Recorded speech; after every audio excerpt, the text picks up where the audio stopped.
Disowned with $100, she forged a $100 million legacy. Yet when Kin begged pardon, her steadfast stand ignited a tale of unbreakable independence. My name is Elizabeth, 23 years old, and I recently graduated with honors in technology engineering from the University of Pennsylvania. On my graduation day, no one from my family attended. No flowers, no congratulations, not even a proud glance, just a text from my mother. Your father says that since you chose your own path, you should take full responsibility for it. That evening, I returned home, standing in the middle of the vast mansion I once called home. A cold space where everything gleamed under crystal chandeliers, but held not a trace of warmth. My father, Charles Ellsworth, stood at the top of the staircase, his gray suit crisply pressed, holding a glass of red wine that I knew he never actually drank. Just for show. So, you're really turning down the position at the company? He asked, his tone flat as if he were reading the morning paper. Yes, I don't want to work in finance. I want to pursue energy engineering research, I replied, keeping my voice steady. His eyes were cold as stone. Engineering. He pronounced each syllable as if I had just declared I wanted to become a magician. Aren't you ashamed of betraying the family tradition? From your grandfather to me, the entire Ellsworth lineage has thrived on finance. Investing is in our blood. And you? You want to be an engineer, some mechanic assembling machines? I swallowed the lump in my throat. I want to create something with real value. I don't want to just shift money from one account to another. He scoffed, his laughter echoing in the luxurious but empty space. Then, as if he had been waiting for this moment, he reached into his suit pocket, pulled out a wad of small bills, and tossed them onto the marble floor right at my feet. Here, $200. That's all someone like you is worth. No more trust fund, no more Ellsworth name, nothing. I watched the bills flutter to the ground like dry autumn leaves, cold, weightless, and devoid of emotion. It wasn't the money itself that hurt. It was the way he threw it, as if I were nothing more than a failed product being discarded. My mother stood a few steps away, holding her second cocktail of the afternoon. She said nothing, just looked at me with an expression that was both cold and pitying. No defense, no, I'll talk to your father. Just silence, so long and heavy that it ached. I bent down, picked up the bills, placed them in my wallet, then stood up, my eyes never leaving my father's. Thank you, father, I said slowly. I will turn this $200 into something greater than you ever imagined. He flicked his hand toward the door, signaling the end of the performance in which he had played director. Get out of my house. You're no longer an Ellsworth. I pulled my only suitcase through the door without looking back. The heavy oak door closed behind me with a deep thud, marking the end of one chapter and the beginning of something entirely new. I stepped down the stone staircase, where the car I had used during college was no longer there. It had been repossessed as it was registered under the company's name. I had no home, no car, not a single bank card in my pocket. But I had my old laptop, a few engineering schematics on my hard drive, and an idea that I believed could change the way the world stored and used energy. I lifted my head to the Philadelphia night sky, the wind tousling my hair, making me shiver slightly. $200 in my wallet, a dream in my heart, and nothing left to lose. That was the moment I knew I was free. I boarded the last night bus out of Philadelphia at 11:20 p.m. My destination, Austin, Texas, the beating heart of America's emerging tech industry. The journey lasted over 40 hours, during which I barely ate anything except a few crackers and a small water bottle that a kind passenger gave me. The night's cold seeped through my thin coat, but it wasn't as chilling as the feeling of being disowned by my family. When I stepped off the bus in Austin, I had less than $120 left after paying for the ticket and travel expenses. I had no contacts here, no place to go. I dragged my suitcase out of the station, found a nearby park, and sat down on a wooden bench under a large pecan tree. That night, I slept with my laptop as a pillow and an old scarf draped over me. I thought I would cry, that I would curse life, but I didn't. I only felt calm. Maybe because for the first time, I had nothing left to lose. The next morning, I bought a sandwich and a small black coffee from a convenience store nearby. $7 in total. While sitting on a stone bench eating, I opened my old laptop and typed 3 lines on the first page of my digital notebook. I will never use the Ellsworth name to achieve anything in life. I will create something that changes how the world uses energy. When I return, it will be on my own terms. I owe them nothing. After writing, I closed my laptop and looked up at the buildings in the distance, glowing under the rising sun. They seemed to whisper, telling me to start. But how do you begin when you don't even know what the first step is? I spent the entire day wandering through downtown Austin's office districts, looking for part-time work, any job that would help me survive a few days. Everyone turned me down. No experience. Not hiring. We're downsizing. I heard the same lines so many times that they blurred together. By late afternoon, I sat down at a small cafe called Copper Kettle Cafe. While nursing a $2 iced tea to make use of the Wi-Fi for job applications, I noticed a middle-aged man struggling to fix a coffee machine that was making a strange noise. Maybe it was my engineer's instincts kicking in, but I stood up and asked softly, "Do you need help?" I studied electrical mechanical engineering. At first, he hesitated, but after I pointed out that the strange hissing sound was caused by a misaligned pressure valve, he reluctantly let me try. 10 minutes later, the machine was running smoothly again. He looked at me, surprised. "How did you do that?" I read the schematic and listened. I smiled. The man, Tom, was the cafe owner. He not only let me sleep in the storage room upstairs, but also offered me a job as a maintenance assistant. Low pay, but enough to keep me afloat. I accepted immediately. The following days became a cycle of early mornings cleaning machines and checking equipment, and late nights refining my designs for a renewable energy storage project I had conceived back in my sophomore year of college. The technology was still unfinished, but I knew that if I could perfect it, it could revolutionize the way people stored solar energy, something that was becoming more common but still limited by current battery efficiency. One evening, while redrawing the core design, Lena, the cafe's only waitress, walked in. She glanced at my sketches and asked, "What are you working on?" "Looks like a treasure map." I laughed, flipping the page over to explain in the simplest terms. She listened intently, then suddenly said, "So, if you make this work, electricity will be cheaper and more sustainable. Not just cheaper, safer, cleaner, and more adaptable. It could help remote areas become self-sufficient without relying on national grids." Lena didn't fully understand, but her smile made me feel that what I was pursuing wasn't just ambition. It was something that truly mattered. That night, I opened my laptop and created a new folder, naming it Luminary, the name for my battery project. I knew countless long nights and failures lay ahead. But I also knew one thing. I had started, and I wasn't going to stop, not to prove anything to anyone, but because for the first time, I was living for myself. "Excuse me," I asked gently. "Is that the power distribution model for a multi-layer energy charging system?" The man looked up, surprised. "You know about this?" "I'm conducting research on energy storage systems. There are a few points in your schematic that could be optimized if you reduce the intermediary layers here." I pointed to a section of the diagram. He studied me intently, as if evaluating me. Then he smiled. "I'm Steven, lead engineer at Volt Core Tech.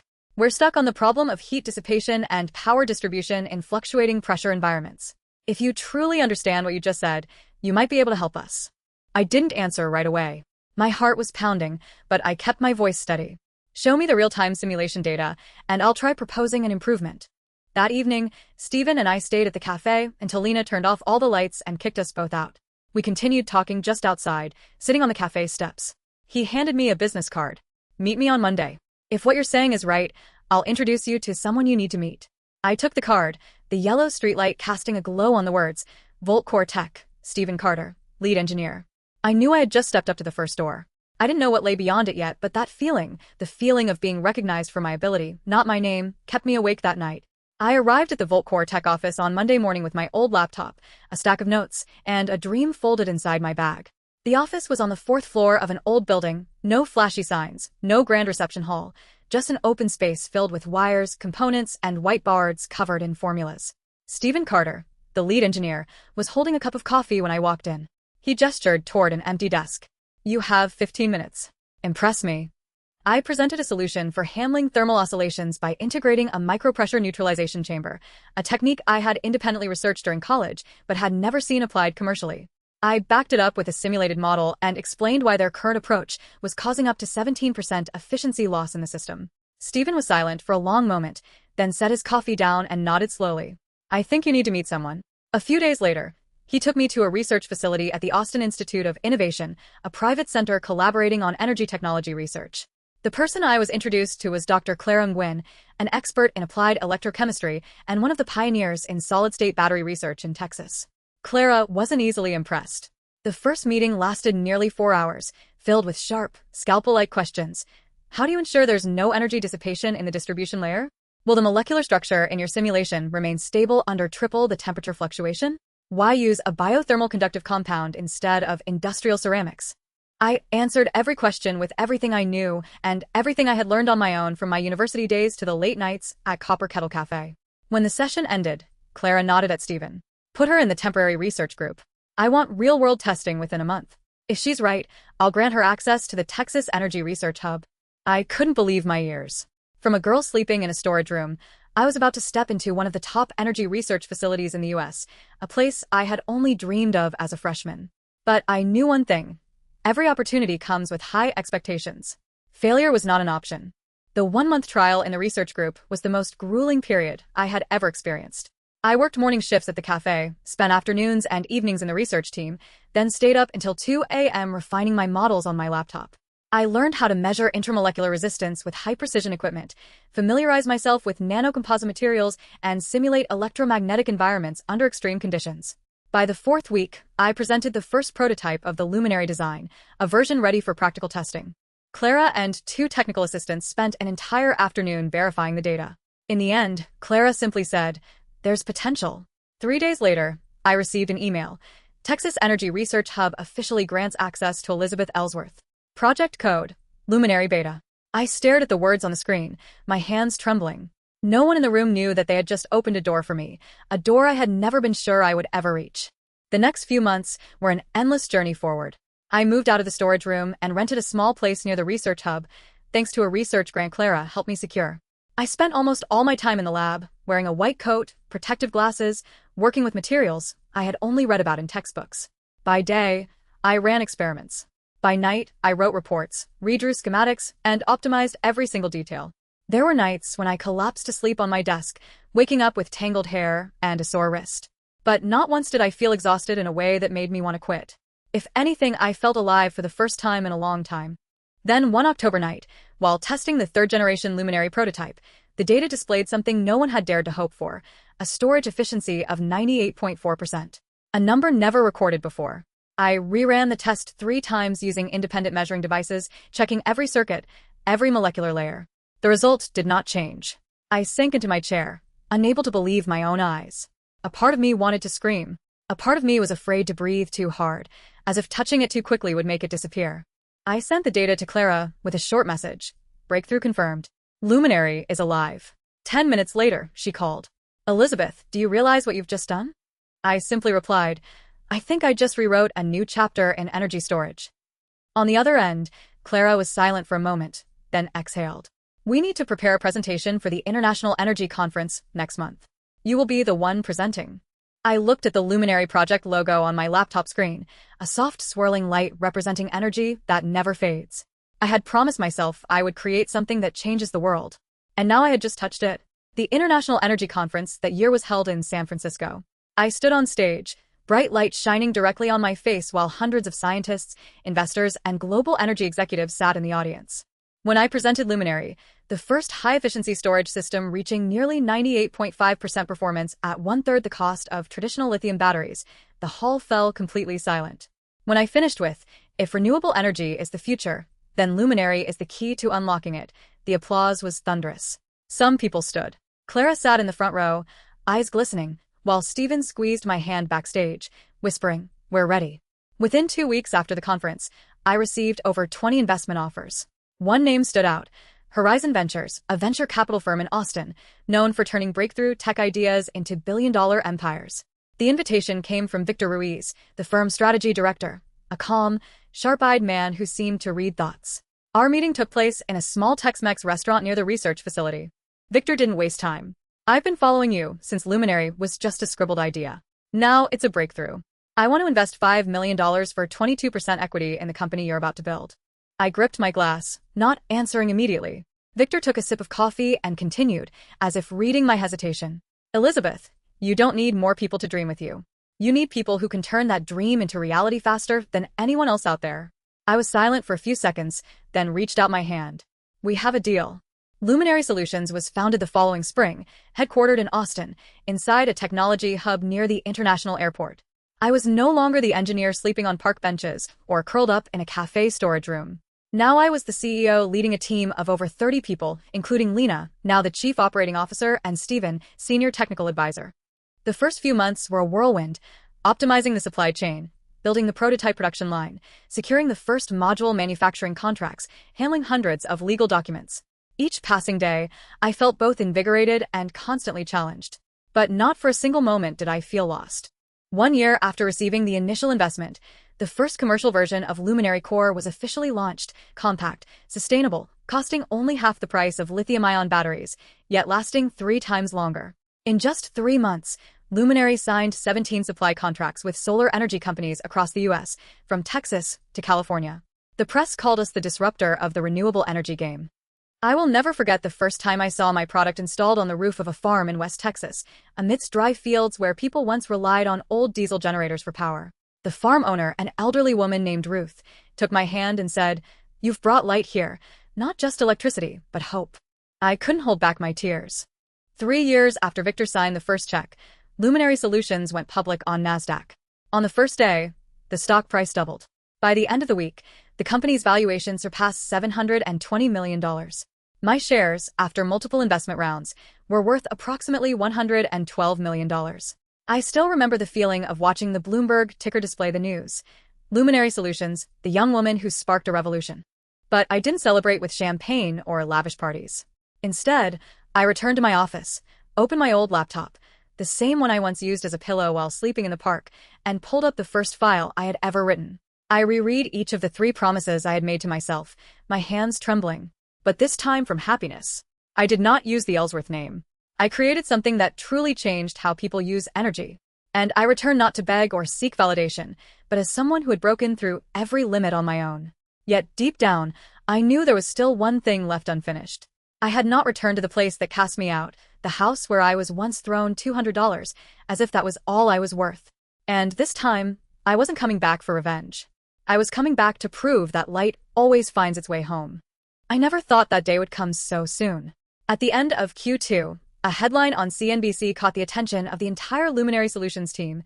Ellsworth Financial, the long-standing Philadelphia investment firm, faces takeover risk after consecutive quarters of losses.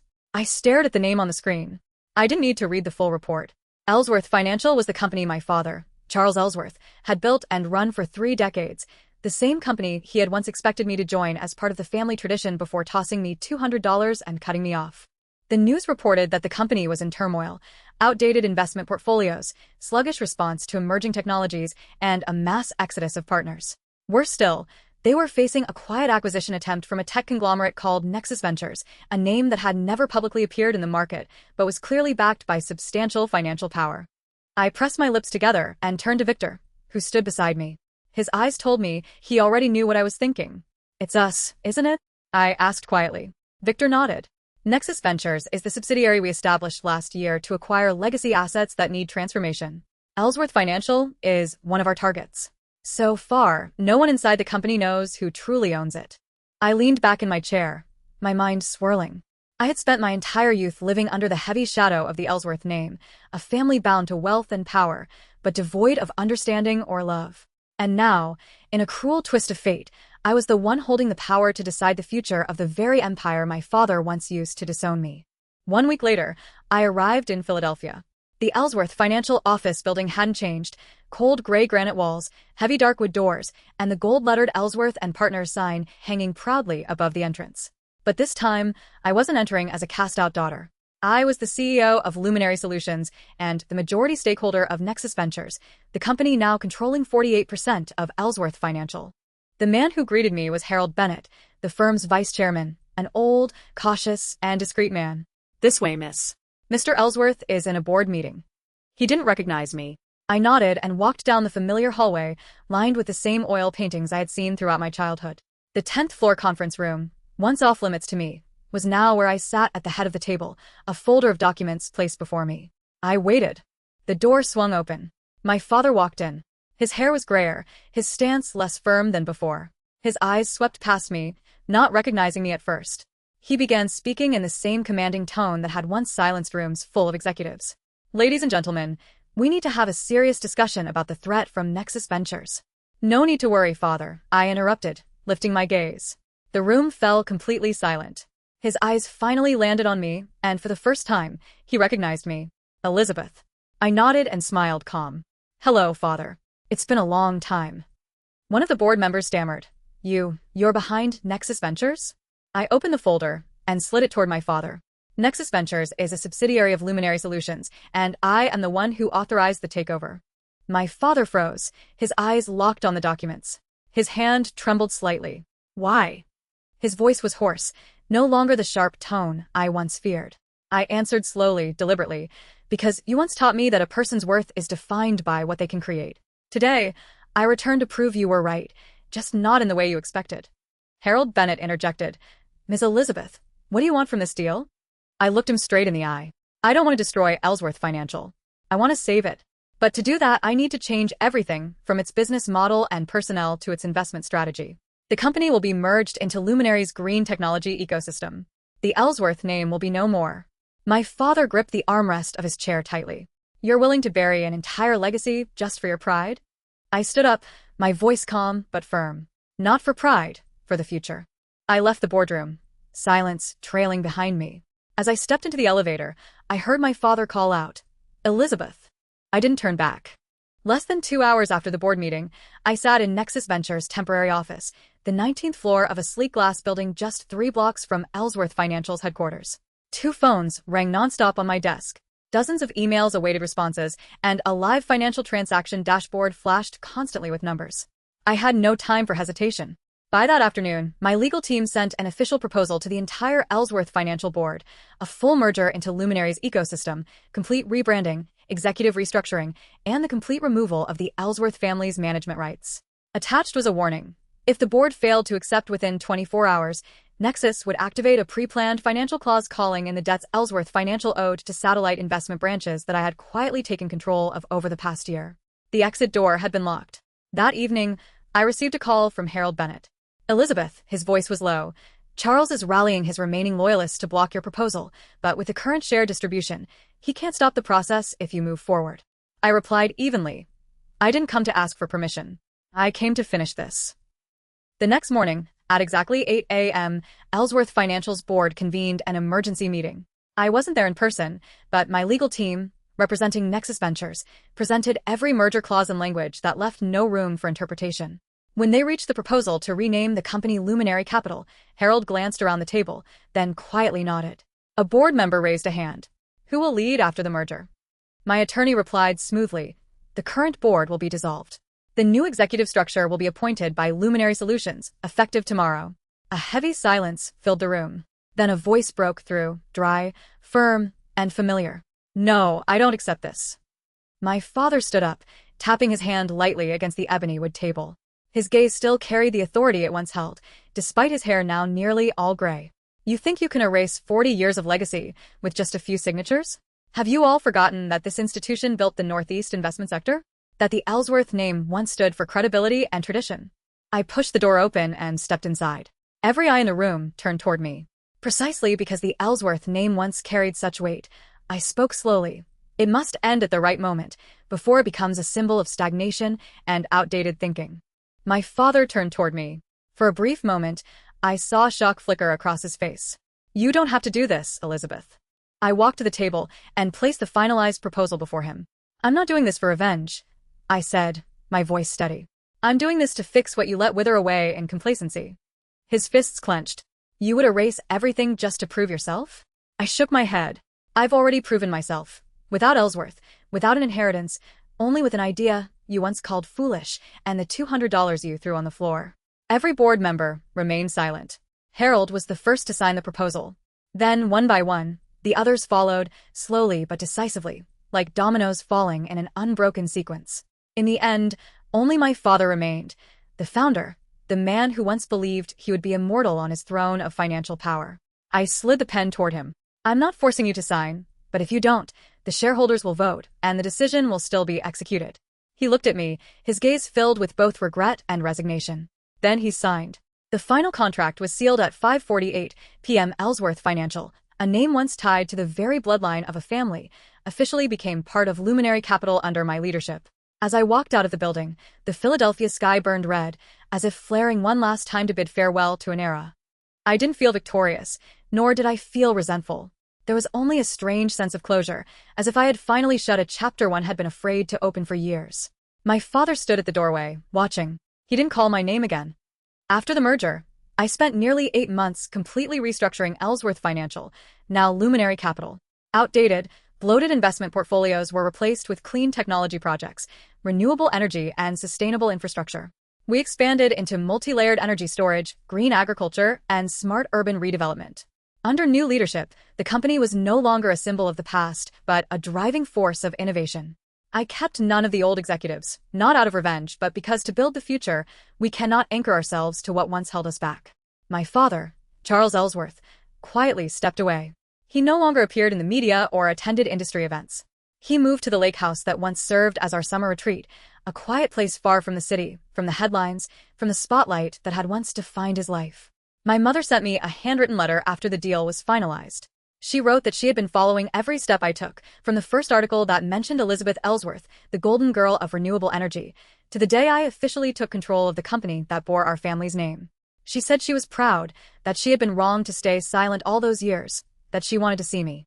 I didn't respond, not because I was angry, but because I had learned that some distances cannot be bridged by a few late apologies.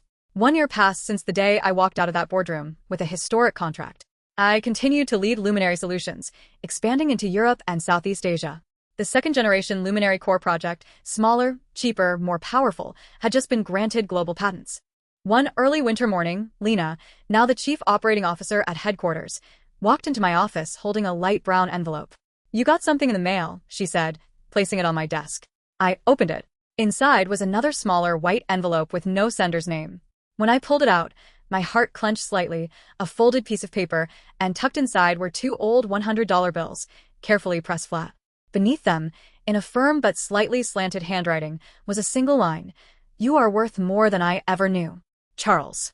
I sat in silence for a long time, not because of the money itself, but because for the first time in 24 years, my father admitted his mistake in the only language I had ever understood from him: action.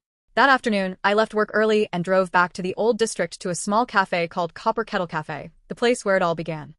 The cafe was unchanged, faded wooden doors, a blackboard menu written in chalk, and the familiar scent of roasted coffee drifting through old brick walls. Tom, the old owner, had retired, passing the cafe down to his daughter. But the coffee machine I once fixed years ago was still there, still running perfectly. I sat down by the window seat, the same spot where I had first sketched the luminary design on my worn-out laptop screen. Ordering a cappuccino and a croissant, I pulled the envelope from my wallet, took out the 2 old bills, placed them on the table, and wrote on a napkin. This was my starting point. Keep it to remember that great things can begin in the humblest of places. I handed it to the waitress with a smile. "Please give this to the owner. It's a tip." Then I walked out of the cafe, the golden hues of the setting sun casting a warm glow behind me. I had once left home with a small suitcase, a laptop, and $200 thrown at my feet. I returned with a company worth hundreds of millions, thousands of employees, and a mission greater than myself. But my true worth wasn't measured in those numbers. What I had learned was this: a person's value is not defined by where they were born, not by the name they carry, but by what they choose to build with what they have. And sometimes, something as small as 2 dismissed banknotes can be the beginning of an empire. From a rejected girl with $200 and a dream deemed foolish, I built an empire that changed the way the world uses energy. But this journey was never about proving my worth to others. It was about proving to myself that where we start does not determine where we end. What matters is that we dare to begin, dare to persist, and dare to create. I did not become who I am despite my past. I became who I am because of it. And now I live as myself, not seeking validation, only ensuring that I have no regrets.